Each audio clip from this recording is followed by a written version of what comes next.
Hey, so you think you got a product that you're willing to investigate and sell, and the next step you think is to buy low and sell high. Well, what if I told you there's a very crucial step before that?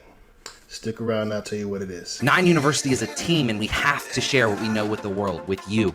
It's not about what we offer, it's about gaining knowledge and expertise from real people, building real businesses that you can apply to yourself. Let's freaking get it. Nine University. It's who we are. Welcome back to another segment of Sharon's Tips for New Sellers.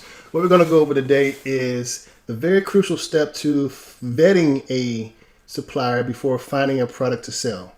A lot of people will find a product that they're interested in selling and then go to a source like Alibaba, find the prettiest picture and the cheapest price and go from there. But there's very crucial steps in between finding a product and finding a product to sell that everyone should really consider before actually finding the cheapest price and the prettiest picture to sell. All right, so we're going to use Alibaba as the source website for this venture because this is where 9 out of 10 products come from, right? Go to Alibaba, and the first thing you're going to do is type in something that you want to sell. For now, I put weightlifting gloves as an example. And the first thing a novice seller will do is they'll look at the prices, look at the pictures, and see if it's the product that they want to sell. Right, and they get wowed by the oohs and ahs of the prices and the different colors and stuff like that. But there's a very crucial step, and this is what I'm going to show you that all entrepreneurs who are shopping on Alibaba need to consider first. This information right here is not the most important. Right, when you shop for a supplier, and this is what I'm getting at, you're not shopping for a product, you're shopping for a supplier. And the reason I want to change your focus is because you are potentially looking for a partner to create your products for the rest of the extension of your Amazon FBA business. So you don't want to find somebody with the cheapest product and the cheapest price and then have all these complications with the supplier. Right? You want to build a relationship with the supplier, and the best way to do that is to vet the supplier before you find the product to see if you and the supplier are really a good fit. And this is how you do that. This box right here, this information right here, is one of the first things that you should look at for every supplier before even starting to negotiate. All right, because right now I'm trying to change your mind. You're shopping for a supplier and not a product. After you found the supplier, then you can find the product. All right, first things first. This is the company's business page. You go here and you look at what they have to offer, where they're at, if they have any videos, reviews, all this other stuff, information about the business itself. Take a look and browse over this real quick. You don't have to spend days on this. Just get a feel for whom you're talking to before you actually talk to them. Second thing is, ensure that it's from the country of origin that you want to negotiate with. All right, there are other countries on Alibaba other than China. Some of those countries have red flags. So you could be spending 2-3 weeks of negotiating with somebody that's not necessarily from China. And when it comes to pay the price and talk shipping, you realize that you haven't been talking to China or the origin that you want to sell, buy your products from. Next thing is, this is the number of years that they have been on Alibaba, not the number of years that they have been in business. All right, this is very crucial and dynamic. And I will show you this when I bring on the scenarios here in a little bit. All right. So, for instance, this company has been on Alibaba for 12 years. They should be well seasoned and well versed in what Amazon sellers like yourself need in order to have an appropriate carton shipped to Amazon FBA.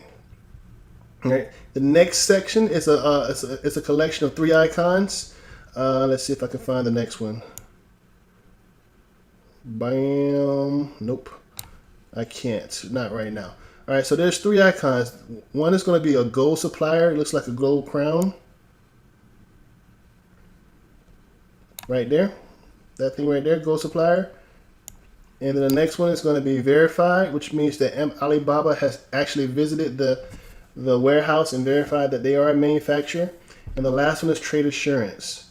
This is where if something were to go wrong, this company is registered with trade assurance through Alibaba and will honor the claim if deemed necessary.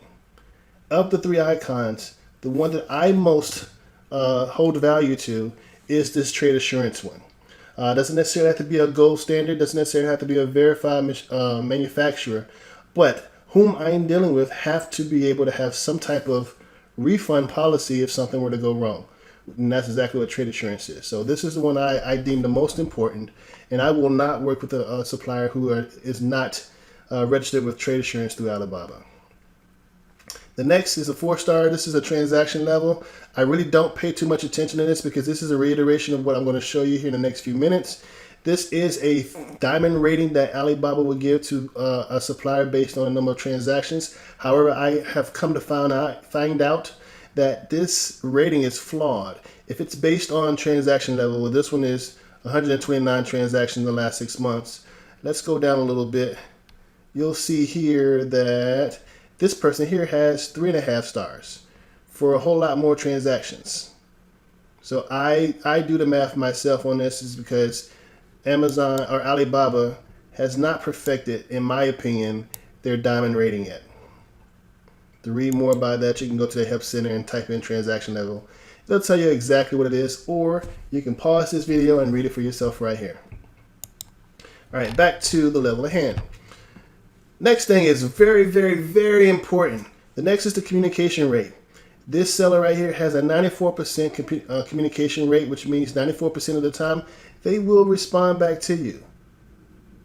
I've seen so many students and so many clients waste so many weeks trying to get a supplier to reply back to them, and they're replying, their communication response percentage is like 20%. Right here it's 94%. For my personal use, I don't communicate with nobody less than 90%. Or something has to be really glowing for me to actually approach somebody with less than 90%. Next one is another good important one. This is the transaction level. This is the actual numbers behind this diamond star rating right here. This seller has done 129 transactions in the last 6 months, totaling, what is that, $620,000 in 6 months. That's very good information right there. That tells you that this supplier is very busy in the last 6 months. All right. Now, I don't understand why this is the most overlooked, in my opinion, but this is something that I value really good, highly, because it's reviews.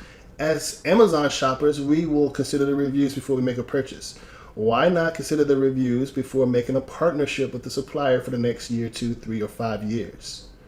Right? Look in here. See why he's a 4.7 instead of a 5.0.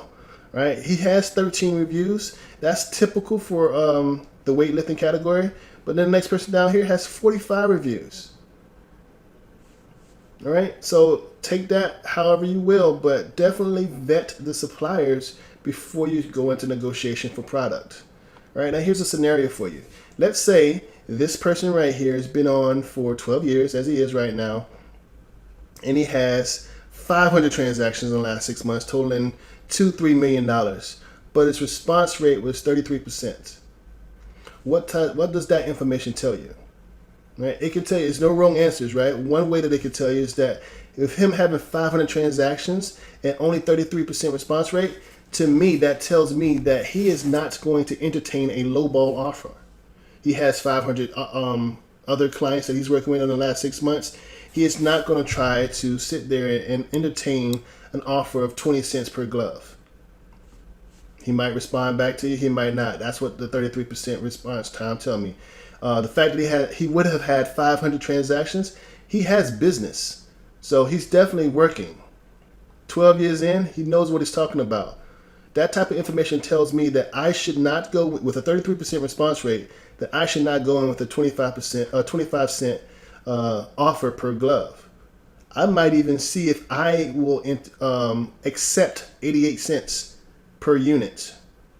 And if that reaches my ROI, which we'll talk about in another episode, then maybe I'll go in there exactly what he's offering. Right? That data gives you the type of approach that you may want to consider when negotiating. Here's another scenario. What if he had 10 transactions in the last 6 months, 1 year on Alibaba, 100% response rate, and let's say 4 5-star reviews? What that information tells me is that he is fairly new to Alibaba, 1 year, right? And the people that he has worked with has done well. But that also tells me that I need to double and triple check to make sure that he is doing everything to spec according to what Amazon wants. He may not know that a shipping carton that's not freighted up or not on a freight can be no more than 25 inches on one side of each box, of each size of that carton. I might have to double and triple check that. He may not know that each carton should be no more than 50 pounds unless there's going to be a fee on my end for heavy items, heavy boxes. He may not know that because he's been in there for less than a year.